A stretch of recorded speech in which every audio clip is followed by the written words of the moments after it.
Hello પ્યારા વિદ્યાર્થી મિત્રો, તમારે પીએસઆઈનો તમારે જે છે તમારે લેખિત પરીક્ષામાં તમારે કઈ રીતે તમારે પ્રેક્ટિસ કરવાની છે, કઈ રીતે વાંચવું અને કયા વિષય તમારે વાંચવાનો તે બધો સિલેબસ છે તે આપણે ગુજરાતીમાં પરફેક્ટ તમને મળી રહેશે. તો વિડીયો પૂરો જોજો. વિડીયો પસંદ હોય તો વિડીયો લાઈક કરજો, ચેનલને સબસ્ક્રાઈબ કરજો અને તમારા મિત્રોને શેર કરજો. ચાલુ કરીએ વિડીયો. તો વિદ્યાર્થી મિત્રો, તમારે પીએસઆઈ તેમાં પાર્ટ એ અને પાર્ટ બી તમારે પાર્ટ અલગ અલગ તમારે એમસીક્યુ છે. એમાં તમારે પાર્ટ એ અને પાર્ટ બી એ રીતે તમારે પ્રશ્નો પૂછાવાના છે. જેમાં તમારે પાર્ટ એમાં છે તમારે ભારતનું બંધારણ તથા જાહેર પ્રવાસ તો તમારે 25 ગુણના તે માર્ક છે. વાત આવે તેને પછીને તો તમારે જે છે ખાસ કરીને ઇતિહાસ, ભૂગોળ, સાંસ્કૃતિક વારસો તમારે છે તે 25 માર્કના રહેશે. હવે નીચે સ્લીપ કરશો આપણે, તેમાં અલગ અલગ તમે છે તે વાંચી લીધો તે પ્રમાણે. જેમાં અલગ અલગ ભાગ છે, તેમાં ભૂગોળ છે, સાંસ્કૃતિક વારસો છે, તેમાં અલગ અલગ તમારે છે. તેમાં સાંસ્કૃતિક વારસોમાં પણ તમારે શું વાંચવાનું છે તે પણ બધું છે.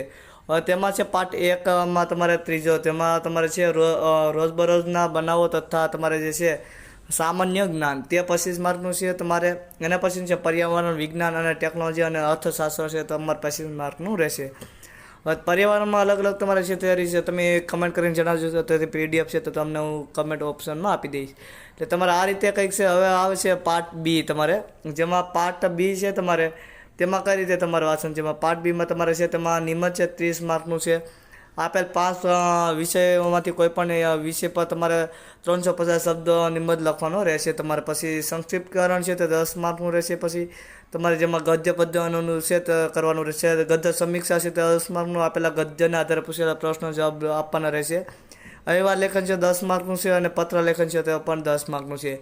જેમાં પાર્ટ બી છે તમારે પાર્ટ 2માં તમારે છે બી છે, જેમાં બીમાં તમારે વાંચવાનું રહેશે. તેમાં તમારે છે તે આપેલા ગદ્યનું તમારે 1/3 ભાગમાં તમારે પોતાનું સંક્ષિપ્તકરણ કરી અને શિક્ષક આપવાનું રહેશે.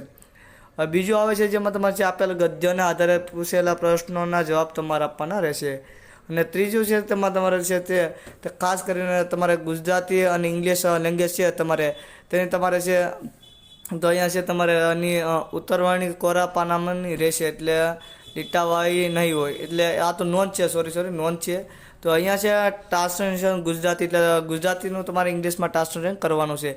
તો આ રીતે તમારો જે છે તે પીએસઆઈનો સિલેબસ છે, જેમાં તમારે પાર્ટ એ અને પાર્ટ તમારે બી છે તે રીતે છે. પાર્ટ બીમાં પણ તમારે 1 અને 2 છે અને પાર્ટ 1માં પણ તમારે 1 અને 2 છે. એ રીતે તમારે પેપર આપવાનું છે. જેમાં તમારે છે પહેલું તમારે રિઝનિંગ અને ઇન્ટર ડેટા છે તમારે તેમાં 50 માર્કનું તે હશે. અને તમારે જે એપ્ટિટ્યૂડ છે ક્વોલિફાઈડનું તે તમારે 50 માર્કનું રહેશે તમારે પાર્ટ 1માં.